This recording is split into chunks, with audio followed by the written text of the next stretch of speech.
This will be a freehand cut using the Arcus circle cutting saw blade for concrete. This is the Masonry blade. It's concave shaped, so it allows you to cut arches. Cut this out of 5,000 psi concrete.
This is a freehand cut using the Arcus circle cutting saw blade for concrete.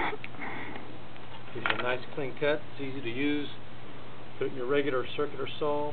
It's a direct drive, and let your imagination run wild.